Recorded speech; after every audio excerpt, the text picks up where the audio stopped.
Howdy, y'all. I'm back for my second episode dealing with Series 1 of the Doc Who cast. And in this one, we're going to go through a series of, I think what I was going to do with this one was go through three stories, because what I have now is essentially what we have three stories and then three stories. So I think at this point that's likely what I'm going to do, is go through three stories and then use the last, and that'll encompass 3 episodes for this one, and then the next one I'll have 3 stories but it'll encompass 5 episodes, kind of like the last one. It was 4 stories but encompassed 5 episodes. So what we're going to do is we're going to go through Dalek, the Long Game, and Father's Day, and I'll go through and give you the synopsis of each of those, and then I'll give you my ranking and kind of some interesting tidbits about why I believe that should be the order. Okay, the 6th episode for the very first series of the renewal of Doctor Who was Dalek. It was the reintroduction of the Daleks into the current Doctor Who, and gave us a very good plot line to go through. But what I've got from the Wikipedia site: drawn by a distress signal, the Doctor and Rose arrive in a massive underground bunker near Salt Lake City, Utah in 2012, filled with alien artifacts. They are discovered by soldiers and taken to the bunker's owner, Henry Van Staten, who cordially welcomes them. Rose is offered a tour of the facility by Adam Mitchell, a man who buys and catalogs artifacts for Van Staten, while the Doctor stays behind to talk to Van Staten.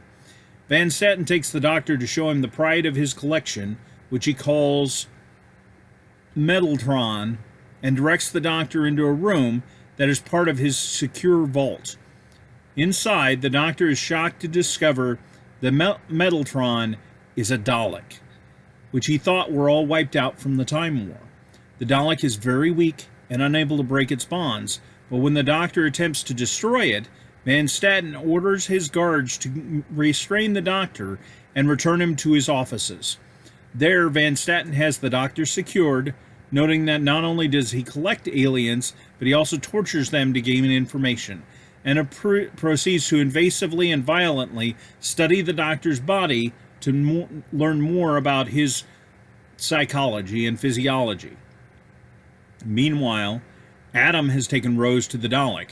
Rose takes pity on the weakened creature and touches its casing. The Dalek promptly absorbs her DNA and the remnants of time energy she has from traveling in time, and is able to re-energize itself. It escapes its bonds, kills several guards, and connects to the internet, where it learns of the fate of the Daleks and realizes that it is the last surviving member of its race. With no other purpose, it proceeds to target and exterminate all non-Dalek life forms. The vault is locked down, and while Adam escapes, Rose is trapped within. Van Staten is forced to release the Doctor to help stop the Dalek, but the Dalek refuses to cooperate and continues killing all those left in the vault. As the Dalek discovers Rose, the video feeds to the vault are lost, and the Doctor immediately sets off to try to get back in the vault. The Dalek tries to kill Rose, but it cannot, having found compassion embedded in itself from Rose's DNA. The Dalek is urged to kill Van Staten, but Rose instead convinces it to spare his life. She follows the Dalek as it makes its way to the highest part of the vault and destroys the roof, exposing the area to natural sunlight that the Dalek basks in. The Doctor arrives and prepares to kill the Dalek, but Rose stops him, convincing him that the Dalek has developed emotions. However, the Dalek is unable to cope with these emotions, and now aware of the hopelessness of the situation, it asks Rose to order its own self-destruction to end its pain. Rose reluctantly agrees, and the Dalek shortly implodes thereafter. As they regroup with Van Staten's staff, he learns his assistant has taken over and will have Van Staten's memories wiped of the vault, while planning on filling the entire bunker with cement to prevent other problems. Rose offers Adam to travel with her and the doctor since he will have no job after this. That is Dalek. The second episode that I'm going to deal with or discuss in this particular episode of Doc Who Cast is The Long Game. That is the 7th episode of the first series. So the synopsis that is on Wikipedia for that episode is as follows. The Ninth Doctor, Rose, and Adam arrive on floor 139 of Satellite 5, a space station orbiting Earth in the year 200,000. The Doctor uses his sonic screwdriver to get Adam and Rose some credits to buy food while he looks around the station. The Doctor meets a woman named Kathika, a reporter who tells him that the station is a giant broadcast tower transmitting news across Earth. They are led to a room where she sits down in a chair located in the center of a round table. The reporters are connected to the computer via a special port installed directly into their brain. The Doctor believes there is a malevolent purpose to the station that is holding back human development. He learns from Kathika that a select few are invited to floor 500, which is believed to be the highest promotion that can be earned on the station. The Doctor, with Rose, hacks into the computer systems of the station and is detected by the editor. The editor allows the Doctor and Rose to travel to floor 500, with Kathika following soon after. On floor 500, the Doctor and Rose and the editor directing control over the station find that the editor is directing control over the station through a number of dead humans. On the ceiling resides the editor-in-chief, the mighty Jagrafess of the holy Hadrojasic Maxa Rodenfo, to whom the editor answers. The Doctor learns that the Jagrafess has controlled the humans aboard Satellite 5 to control the lives of the people on the planet below by manipulating the news. Meanwhile, Adam discovers that he can gain access to information about Earth's future, and he has an information port installed in his brain. He uses Rose's phone to call his answering machine at home and transfer data to it. The port also allows the Jagrafess into Adam's mind. The Jagrafess discovers the true nature of the Doctor and makes plans to kill him. The Doctor, aware of Kathika's presence outside the room, loudly comments on how altering the environmental systems will likely kill the Jagrafess. Kathika takes the hint and reverses the cooling system, causing floor 500 to overheat and killing the Jagrafess and the editor. As the humans on board the station and on Earth come to wake from their stupor they have been in, the Doctor congratulates Kathika and gives her hope for the future. The Doctor discovers Adam's duplicity and takes him to his home on Earth. The Doctor destroys the answering machine with the data from the future on it and tells Adam he is no longer welcome in the TARDIS. Adam tries to plead with the Doctor and Rose, saying they cannot just leave him to walk around with a port in his brain for the rest of his life. But the Doctor tells him that if he just leads a quiet life, it probably will not be discovered. But as soon as the Doctor and Rose leave, Adam's mother returns home and by pure accident and much to her shock, activates his brain port. Okay. That is The Long Game. And then the last episode we're going to cover in this particular episode is Father's Day. The plot for that episode is as follows. The episode opens with a flashback of Jackie Tyler telling a younger Rose about her father, Pete, who died at age 33 in a hit-and-run accident on the way to a friend's wedding. In the TARDIS, the Doctor agrees to take Rose to the day her father died so she can be there when it happens. Upon their arrival in London on Saturday, 7 November 1987, that would be a year and a half after I graduated high school, believe it or not. I would have been about 19 at the time. They witness the accident, but Rose is unable to move when the Doctor tells her to go to comfort her dying father. Rose asks the Doctor if she can try again, and the Doctor allows it but warns Rose not to run until their former selves have left to prevent a paradox. As the accident is about to happen, Rose suddenly runs out and pushes Pete aside, saving his life. The younger versions of the Doctor and Rose vanish. Rose and the Doctor fight about her actions, with the Doctor rebuking her for potentially damaging the timeline. The Doctor takes Rose's TARDIS key back and storms off without her. Rose decides to go with Pete to the wedding, while the Doctor walks back to the TARDIS, only to find out that it is now an empty shell. Strange flying beasts called Reapers appear and begin consuming people.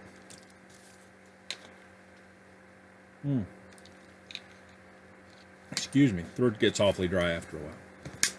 Rose and Pete drive to the wedding together, and the car that had been meant to kill Pete appears and nearly collides with their car. They join the other guests, including Jackie, who has brought the infant Rose with her. Rose is surprised to find that Jackie and Pete argue frequently.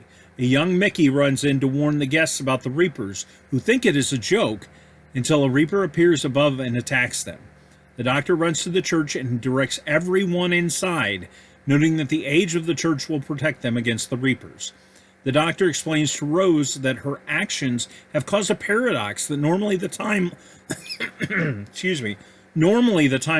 Lords would have prevented. Without them, the Reapers are sterilizing the wound in time by consuming everyone within it. The Doctor further warns Rose not to touch her infant self, as it could cause further damage to time and allow the Reapers into the church. Feeling that his TARDIS key is still warm, the Doctor sets it up in the middle of the church, and the TARDIS slowly begins materializing around it. While waiting in the church, Jackie sees Pete talking to Rose and thinks he is having an affair. Pete and Rose talk alone, and he comes to realize that she is his daughter. When Rose is unable to answer questions about how good a father he was, Pete realizes he was meant to die in the accident, and a Reaper is able to, and Jackie thinks that Rose is Pete's daughter with another woman, and in a fit of frustration, Pete hands the baby Rose to adult Rose. The paradox worsens, and a Reaper is able to enter the church. The Doctor declares himself the oldest thing in the church and offers himself to the Reaper, which consumes him and disappears. The TARDIS key goes cold and drops to the ground. Pete realizes that they now have no other choice and that he must die in order to restore the timeline. He bids Rose and Jackie an emotional farewell, races out of the church, and throws himself in front of the car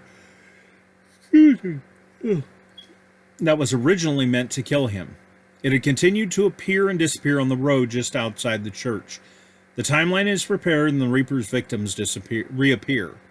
The Doctor sends Rose to be with her father, and she holds his hand until he dies. Rose and the Doctor walk hand in hand back to the restored TARDIS. The opening flashback is replayed, but Jackie's description of Pete's death is different. The young driver stopped and waited for the police, while an unidentified girl sat and held Pete's hand as he died.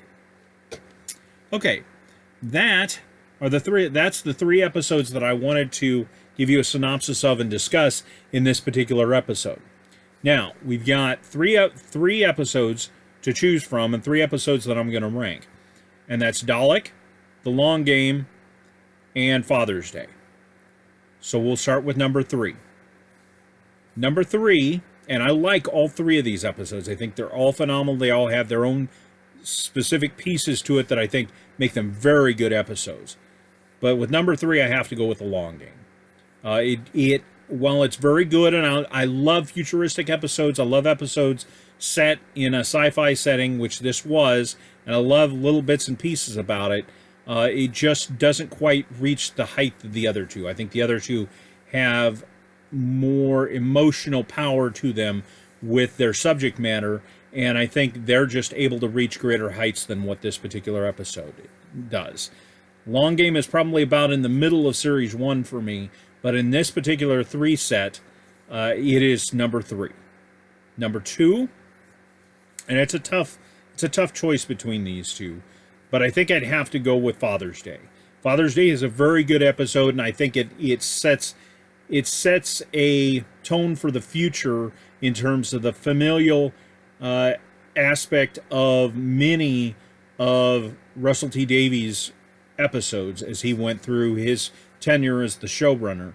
I think it sets a real strong tone about the familial aspect of it, about learning who Rose's family is, exactly who they are, what they're about, what they stand for, and it gives us some idea of her passion and her compassion for her family and exactly how she feels about them. And so I think there's some great passion within this episode that I really loved. And that's why it ends up at number 2, although it doesn't quite reach the height of the other one. And I think the other one, there are just a couple pieces to it that I think overreach what Father's Day is able to do. And so, obviously, if I've only got 3 episodes I'm ranking and I've given you the other 2, you know at this point that number 1 is Dalek. Dalek, to me, set a really great tone for the Daleks for the new series when they started in 2005. I think in those terms, making the Dalek truly fearsome in that episode, the fact that he was able to kill basically wantonly, and the Doctor's specific instructions or specific concepts that he relayed to Van Staten in that episode about what the Dalek is actually able to do and what he will do if he escapes. It really sets the tone for exactly how dangerous the Daleks are and how dangerous this particular Dalek is, especially since at this point in time the Doctor clearly thinks that this is the only Dalek left in existence. I thought there was some great interplay between the Dalek and Rose. I thought Rose reacted very well to this. I thought they did a very good job of showing the Dalek transforming over time because of the influence of Rose's DNA. And I thought it showed masterfully Rose handling the Doctor, and Rose specifically telling the Doctor, look, the Dalek is changing. The Dalek didn't kill me. It didn't kill Van Staten. At this point, I think the Dalek has changed, and the Doctor says that he has to kill it, and Rose says she wasn't going to allow him to do that. And the Doctor talks about the Dalek being a monster, and Rose essentially tells him, look, he's not the one holding the gun and pointing a gun at me. And the Doctor ultimately becomes aware of exactly what type of monstrous action he was about to take. Even with the changes that had occurred to the Dalek, he was still willing to sacrifice the Dalek because he thought that's what needed to be done. And it was just an interesting episode. I'm not totally sure I like the insinuation of the concept of you can certainly take the end as some type of concept of approval of assisted suicide.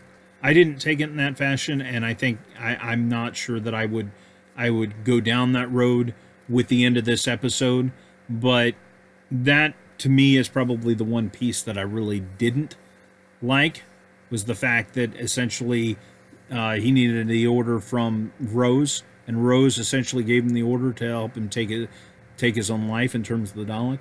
And that's the only piece that I would really comment on that I wasn't too excited or too happy about in this episode. But other than that, I think it's a very, very strong episode. I think it's one of the strongest out of the first season, so out of the first series. And with that wraps up what I was planning on doing in terms of the pieces for this episode.